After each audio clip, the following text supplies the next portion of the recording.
Hola, pastor. Hice mi devocional y no lo quise pasar en limpio, lo tengo en mi cuaderno porque es mucho y ya es bien tarde. Así que te lo voy a platicar. Estuve leyendo Juan 5 y resaltaron dos versículos a mi corazón y en base a esos hice todo el proceso que tú nos enseñaste el martes. Lo leí primero en varias versiones, aquí las tengo escritas.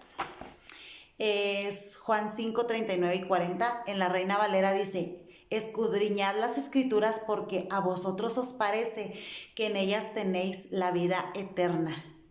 Y ellas son las que dan testimonio de mí. Y no queréis venir a mí para que tengáis vida.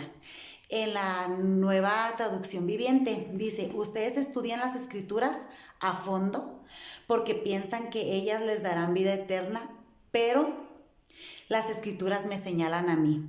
Sin embargo, ustedes se niegan a venir a mí para recibir esa vida. Y pues después de orar para que Dios me revelara su corazón con respecto a estos pasajes, empecé a meditarlo como en pequeñas secciones. La primera sección fue ustedes. Cuando dice ustedes se refería a los líderes judíos en base al contexto de los versículos. Y cuando dice escudriñan las escrituras o las estudian a profundidad, sí, los judíos estudiaban de una manera impresionante la escritura. Leí Josué 1 del 7 al 8 cuando Dios les dice: solamente esfuérzate y sé muy valiente para cuidar de hacer conforme a toda la ley de mi siervo Moisés. No te apartes de ella ni a diestra ni a siniestra, nunca se apartará de tu boca este libro de la ley, sino que de día y de noche meditarás en él. Y estuve leyendo varios pasajes, por ejemplo, Deuteronomio 6, del 6 al 9, a Deuteronomio 11, Deuteronomio 28 y Deuteronomio 30. Me impresionó mucho Deuteronomio 6 porque, fíjate, dice en el versículo 6: y estas palabras que yo te mando hoy estarán sobre tu corazón, y las repetirás a tus hijos, y hablarás de ellas estando en tu casa, y andando por el camino, y al acostarte, y cuando te levantes, y las atarás como una señal en tu mano, y estarán como frontales entre tus ojos, y las escribirás en los postes de tu casa y en tus puertas. Y efectivamente, los judíos escribían la ley en las puertas de su casa, en los postes, usaban filacterias en sus brazos y en su frente. Y también otra cosa que me impresiona muchísimo es el proceso de transmisión que tuvieron, de transmitir la Biblia de generación en generación por más de 1400 años a mano. Entonces, sí era muy honroso cómo los judíos escudriñaban la escritura y cómo la estudiaban y cómo eran fieles a la escritura. Y sí, Moisés en Deuteronomio 30 les dice: a los cielos y a la tierra llamo por testigos hoy contra ustedes, que os he puesto delante la vida y la muerte, la bendición y la maldición. Escoge pues la vida para que vivas tú y tu descendencia, amando a Jehová tu Dios, atendiendo a su voz, siguiéndole a Él, porque Él es la vida para ti. Y esto que dice es después de decirles: sigue la escritura, sé fiel a las palabras y a los mandamientos de Jehová tu Dios. Entonces, sí estudiaban la Biblia con muchísimo cuidado, con muchísima fidelidad, con mucha integridad, y sí creían que a través de obedecer la escritura iban a tener vida. Pero lo que sí seguí meditando es que ellos no podían reconocer que toda la escritura apuntaba hacia Jesús. Y leí Juan 17:3, que dice: y esta es la vida eterna, que te conozcan a ti, el único Dios verdadero, y a Jesucristo, a quien has enviado. Y Juan 1, del 1 al 5, dice: en el principio era el verbo, y el verbo era con Dios, y el verbo era Dios. Este era en el principio con Dios. Todas las cosas por Él fueron hechas, y sin Él nada de lo que ha sido hecho fue hecho. En Él estaba la vida, y la vida era la luz de los hombres. Y así, ¿no? Todo el pasaje. en el último versículo dice, y aquel verbo fue hecho carne y habitó entre nosotros y vimos su gloria, gloria como del unigénito del Padre, lleno de gracia y de verdad. Entonces, toda la escritura apuntaba a Jesús. Jesús mismo era la palabra de Dios hecha carne.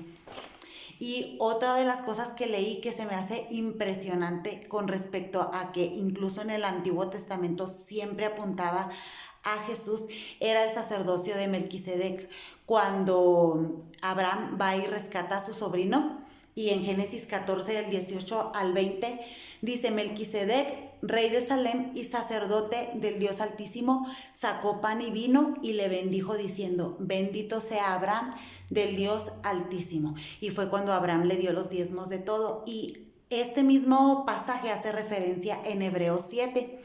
Y dice: porque este Melquisedec, rey de Salem, sacerdote del Dios Altísimo, que salió a recibir a Abraham, que volvía de la derrota de los reyes, le bendijo, a quien asimismo Abraham dio los diezmos de todo, cuyo nombre significa primeramente rey de justicia y también rey de paz, sin padre, sin madre, sin genealogía, que ni tiene principio de días ni fin de vida, sino que hecho semejante al Hijo de Dios, permanece sacerdote para siempre.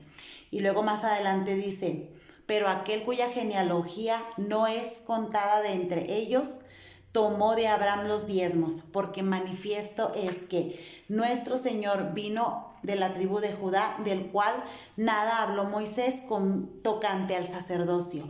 Y esto es aún más manifiesto si a semejanza de Melquisedec se levanta un sacerdote distinto, no constituido conforme a la ley del mandamiento acerca de la descendencia, sino según el poder de una vida indestructible. Entonces, toda la escritura de principio a fin apunta a Jesús. Y el último párrafo de estos dos versículos dice: sin embargo, ustedes no quieren venir a mí para que tengáis vida. Y me recordó a Hebreos 4, cuando dice que los judíos no pudieron entrar al reposo de Dios porque endurecieron su corazón. Y específicamente en Hebreos 4:2 dice: porque también a nosotros se nos ha anunciado la buena nueva como a ellos, pero no les aprovechó el oír la palabra por no ir acompañada de fe en los que la oyeron. Y luego en el versículo 8 de Hebreos 4 dice: porque si Josué les hubiera dado el reposo, no hablaría después de otro día. Entonces, los judíos, con el mensaje de Deuteronomio, pensaron que iban a entrar en el reposo y obedecían la ley y querían ser súper estrictos en guardar el día de reposo, en cada uno de los mandamientos, en aprenderse la Torá, porque antes de entrar a la tierra prometida fue el discurso que se les dio, pero no entendieron que había otro reposo y ese reposo era Jesús. Y pues bueno, después de analizar pedacito por pedacito estos dos versículos, traté de hacer la contemplación. Y pues en la contemplación quise analizar todo el contexto y ver cómo se aplicaba a mi propia vida. Y pues lo primero que encontré es que esta discusión que Jesús tuvo en Juan 5 fue a raíz de que Jesús llegó al estanque de Betesda y ahí había un hombre paralítico desde hace 38 años que no tenía la posibilidad de entrar al agua primero que nadie cuando el ángel pasaba y poder quedar sano, pero ese día Jesús lo vio y lo vio con amor. Y aunque era el día de reposo, Jesús lo amó ese día y por eso lo sanó. Entonces, bueno, eso me hace pensar en muchísimas cosas. La primera es que cuando nosotros estudiamos la escritura, lo primero que debe producir en nosotros es fe. Y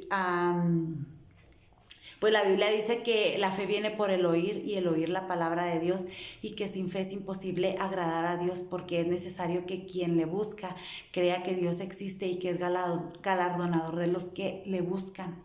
Y la escritura siempre nos va a llevar a tener fe en Jesús. porque la escritura siempre apunta a Jesús. Y el obedecer la escritura no es un tipo de transacción en donde nosotros le decimos a Dios, Dios, yo hago esto, tú me bendices. Si yo obedezco esto, entonces tú me das vida. No precisamente eso, al contrario, va mucho más allá. Es una obediencia donde nosotros sabemos que somos amados, que un día Dios nos vio con amor y nos amó y nos restauró. Es como decir, ok, yo estaba paralítico en mi propósito de vida, pero vino Jesús y me vio con amor y entonces me levantó para yo poder caminar en el propósito por el cual me creó. Es esa actitud donde decimos, no soy digno de que entres en mi casa, pero una palabra tuya bastará para salvarme. Es ese corazón donde decimos, yo estaba ciego, pero ahora veo porque Jesús me restauró. Y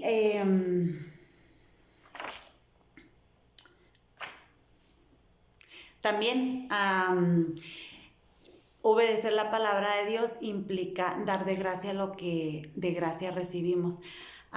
Me impresiona un chorro Jesús, porque Jesús, cada acto que hizo, cada milagro que hizo, la cruz misma fue un acto de amor. Todo lo que Él hizo fue movido por el amor, porque amó al mundo, amó la humanidad. Y ese amor que nosotros recibimos, ahora nosotros podemos darlo a los demás y podemos, por causa de ese amor, operar en los dones del Espíritu Santo y orar por enfermos para que estos sanen, así como Jesús lo hacía, porque amamos a los demás. Dar palabra de ciencia, dar palabra de sabiduría, y todo es movido por el amor. Es diferente obedecer la escritura porque creemos que al obedecerla vamos a recibir bendición, a obedecer la escritura porque se nos es revelado de que somos profundamente amados y que ese amor nos hace amar a Dios y ese amor nos hace amar a los demás.